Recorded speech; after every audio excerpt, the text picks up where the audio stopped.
All right, so are you ready to dive deep into manifestation today? Let's do it. Okay, awesome. I'm excited. So you sent in this YouTube video by Tam Kaur. Mm-hmm. She's this young entrepreneur who says she's manifested like everything. Right. Her dream apartment, her booming career, and she mentions so many different techniques like pillow method 77 times 7. Oh, yeah. It's kind of overwhelming. It can be a lot to take in, for sure, especially if you're new to all of this. Kaur even says that like right away in the video. Yeah, she acknowledges that there are so many different approaches out there. Yeah. And it can get really confusing. For just beginners. She lays out her own simplified approach, and it's packed with all these personal stories about how she manifested all this stuff. Right. And honestly, they sound almost too good to be true. Yeah. I mean, it's easy to get swept up in those success stories. Right. But I think it's important to kind of take a step back and really analyze what's going on. Okay, so her rule number 1 is all about vibrational frequency. Okay. And she's got this chart showing how high vibes attract good things and low vibes repel them. Right. And she talks about how gratitude is really important and like speaking as if your dreams are already a reality. I think that's a key principle in a lot of spiritual traditions, actually. Really? Yeah, it connects to the law of attraction. Yeah, okay. Which basically says that you attract experiences that match your dominant energy and beliefs.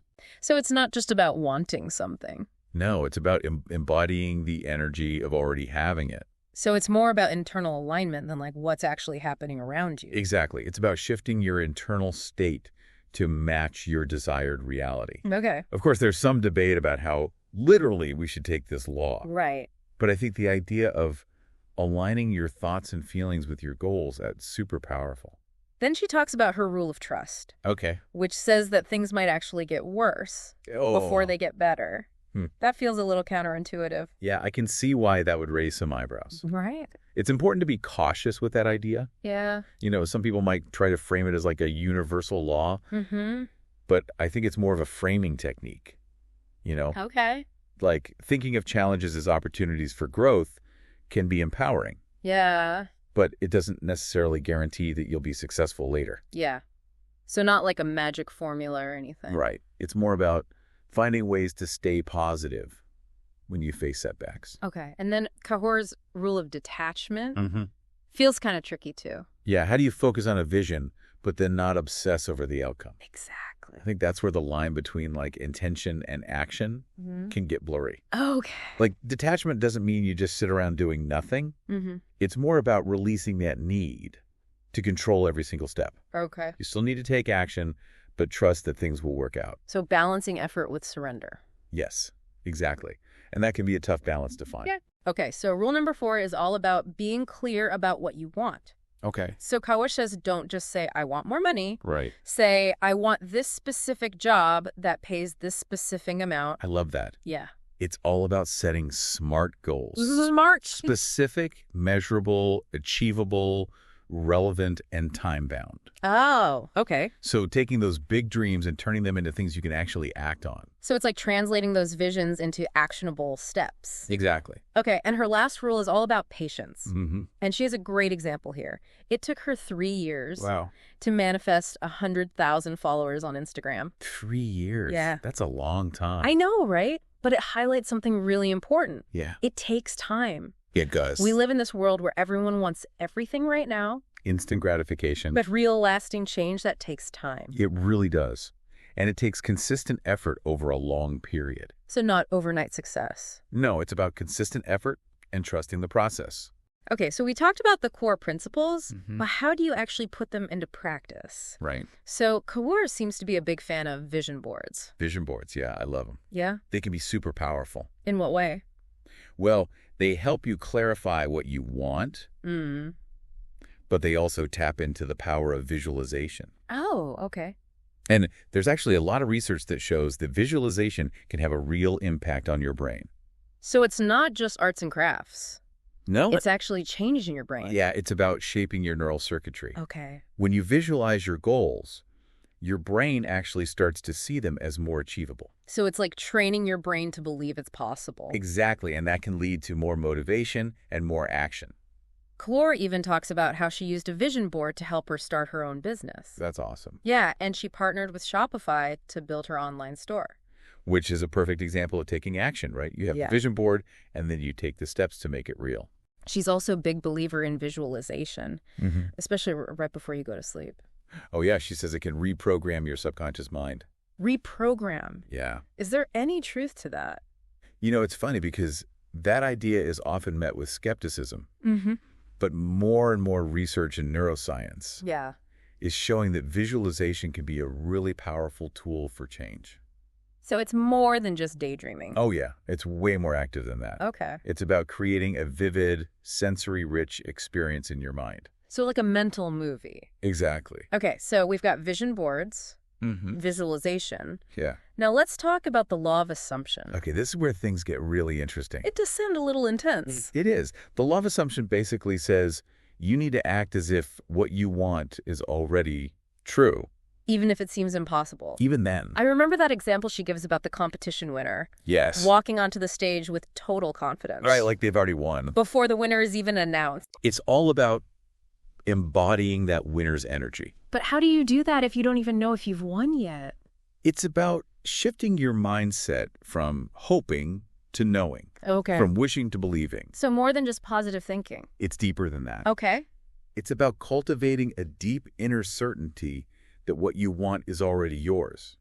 She even uses the word delusion. I know, right? Which sounds kind of extreme. It does. But she says it can actually be helpful. Well, think about it this way. If you believe something is going to happen, you're more likely to act in ways that make it happen. So it's like a self-fulfilling prophecy. Exactly. So believing it's already yours can actually make it happen. It can. But how do you balance that with the need for detachment? Right. That's a great question. Like, isn't there a risk of becoming too attached to the outcome? There is. And that's where the real skill comes in. Okay. It's about surrendering control while still having a clear vision. You have to trust that the universe has your back, but you also need to take action. So finding that sweet spot between faith and effort. Yes, and surrender and action. And that's where we'll leave it for now. We'll be back soon to dive deeper into more specific techniques. Sounds good. And we'll talk about some potential pitfalls to watch out for. I think that's important. Because manifestation can be tricky. Absolutely. It's not always as simple as it sounds. No, it's not. But until then, what are your takeaways so far? Yeah, think about what resonated with you. What surprised you? And what you're excited to explore further. Hold on to those thoughts. We'll pick up the conversation in part 2. All right, so let's talk about some specific manifestation techniques. Okay. Because Kaur had a lot to say about which ones she actually uses. Right. And which ones she thinks are like a waste of time. Yeah, she's not afraid to call out the methods she doesn't like. It's interesting that she's so against these complicated rituals. Like, she specifically mentioned the 369 method. Oh, the one where you write down your desires a certain number of times? Yeah, like 3 times in the morning, 6 times in the afternoon, and 9 times at night or something. Right, and that's just one of many. There are so many out there. It's like people are always looking for that magic formula. Yeah, the secret code. But Kaur is all about stripping away the complexity. Yeah, focusing on the core principles. Alignment, energy, belief. So what does she suggest instead of these intricate methods? She's all about tapping into the feeling of already having what you desire. Like really embodying that energy. Instead of getting caught up in the specifics of the ritual. Exactly. It's about cultivating a deep sense of knowing. Like you just know it's going to happen. Right. A belief so strong that it feels like your desire is already on its way to you. And it seems like she thinks vision boarding is a great way to do that. Vision boards are amazing. Yeah. They can be so powerful. Because they allow you to see your goals right in front of you. Exactly. It's about creating a visual representation of your dream life. Okay, so walk me through her process. So she recommends starting by writing down your goals. Right, yeah. And then finding images that resonate with those goals. Okay, so like pictures that represent the things you want. Exactly. And then you create a physical or digital vision board. Using all those pictures. Yes. And you put it somewhere, you'll see it every day. Like on your fridge or your bathroom mirror. Yeah, or even your desk at work. So you're constantly reminded of what you're working towards. It's like a gentle nudge to your subconscious mind. Oh, I like that. Reinforcing those desires and beliefs. She even mentions using Canva to create digital vision boards. Oh, yeah. You can even set it as your phone wallpaper. Oh, that's smart. So every time you look at your phone, you're reminded of your goals. It's like subliminal messaging. In a way, yeah, you're subtly influencing your thoughts and beliefs. And she's a big advocate for visualization, too. Especially right before bed. Because she says it can reprogram your subconscious mind. The idea of reprogramming the subconscious can sound a little far-fetched. It does, yeah. But there's growing evidence that visualization can be really powerful. So it's more than just daydreaming. Oh, absolutely. It's about actively engaging in vivid, sensory-rich imagery. Like creating a movie in your mind. Yes, exactly. Where you're not just watching it. You're experiencing it. With all your senses. Sight, sound, smell, touch, taste. Wow, so it's like a full-body immersive experience. The more vivid and multisensory the visualization, the more impact it can have. So you're not just thinking about what you want. You're feeling it. You're living it. In your mind, yes. And she even suggests that visualizing right before bed can influence your dreams. Oh, that's interesting. Yeah, like the images and emotions you focus on before sleep can carry over into your dreams. Which makes sense if you think about it. How so? Our dreams are often seen as a window into our subconscious mind. Okay. So if you're consciously feeding your mind with positive imagery before bed, it stands to reason that it could influence the content of your dreams. And maybe even the energy you wake up with. Exactly. It's like setting the tone for the day ahead. So we've talked about vision boards, visualization. Yes. What else? Well, Kaur spends quite a bit of time on the law of assumption. Oh, yeah, that's the one that sounds a little intense. It can be, but it's also incredibly powerful. Remind me what it's all about. So the law of assumption basically says that you need to act as if your desired outcome is already a reality. Like you already have what you want. Even if it seems totally impossible right now. I remember her example of the competition winner. Oh, yes. Walking onto the stage with total confidence. Like they already know they've won. Exactly. Even before the winner is announced. That's a powerful image. It is. It's about embodying the energy of your desired outcome. Feeling the emotions, thinking the thoughts. Taking the actions of the person who already has what you want. Okay, but isn't that kind of delusional? Kaur actually uses that word. She does. And she embraces it. Really? She believes that maintaining that unwavering belief, even when things are tough, that's crucial for success. So it's about trusting the universe even when things aren't going your way. It's about having faith that everything is working out for your highest good. Even when it doesn't seem like it. Exactly. So how do you balance that unwavering belief with the need for detachment? Right, that's the million-dollar question. Because you don't want to get too attached to a specific outcome. No, you have to be open to the possibility that the universe might have something even better in store for you. So it's about surrendering control while still holding on to your vision. Yes, it's a delicate dance. Okay, so it's about finding that balance between faith and action. Exactly. Between surrender and control. You got it. And she also emphasizes the importance of confidence. Oh, absolutely. Especially when you're facing setbacks. And she knows a lot about setbacks. She does. She started her YouTube channel when she was only 14. 14. And she got almost no views for a year. Wow. And she actually quit. She did. But then she started again in university. Oh. And it still took her 3 years to reach 2,000 subscribers. Wow, so 6 years total. That's incredible perseverance. It is. It's easy to get discouraged when you're not seeing results. Especially in the age of instant gratification. Right. We want everything now. But her story shows that sometimes you just have to keep going. Even when it feels like nothing's happening. Exactly, because breakthroughs often happen when you least expect them. So trust the timing of the universe. And keep putting in the work.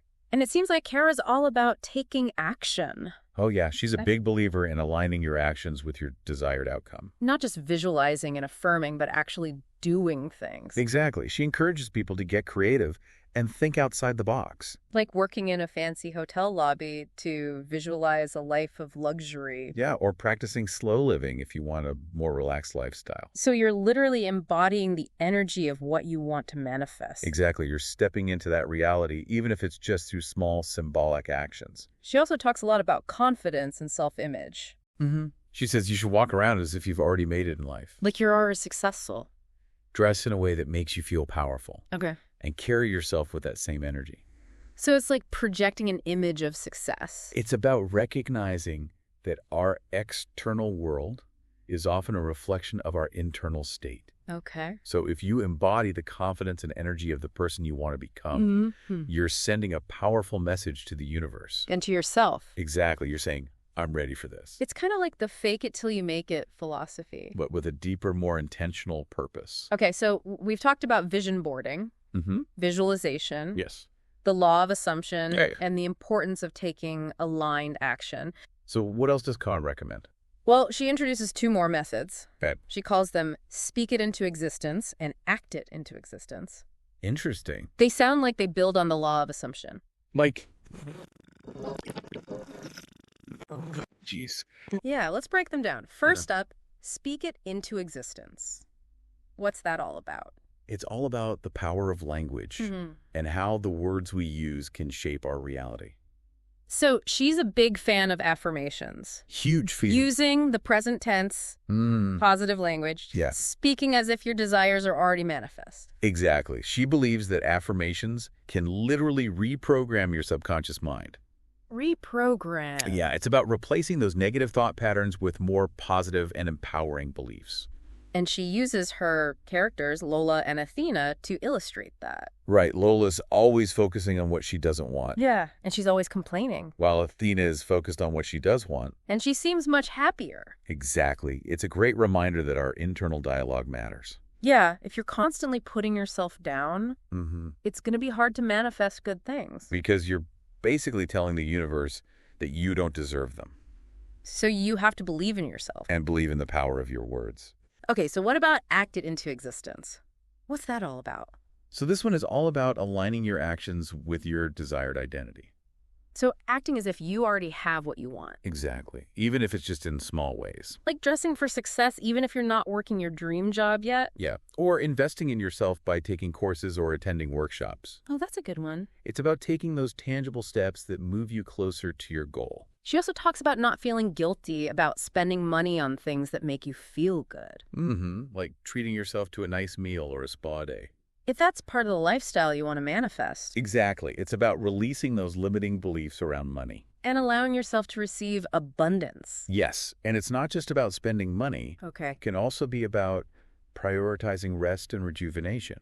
If you're manifesting a more relaxed lifestyle. Exactly. It's about aligning your actions with your desired state of being. So it's all about taking action. Action is key. But not just any action. Right. It has to be aligned action. Yeah. Action that's in alignment with your goals. And your desired identity. Okay, so we've covered a lot of ground here. We have. We talked about vision boarding. Visualization. The law of assumption. Speak it into existence. And act it into existence. What are some of the key takeaways from all these techniques? I think the most important takeaway is that manifestation is not passive. It's not just about wishing and hoping. No, it's about taking action. Okay. Cultivating a positive mindset. And believing in yourself. Exactly.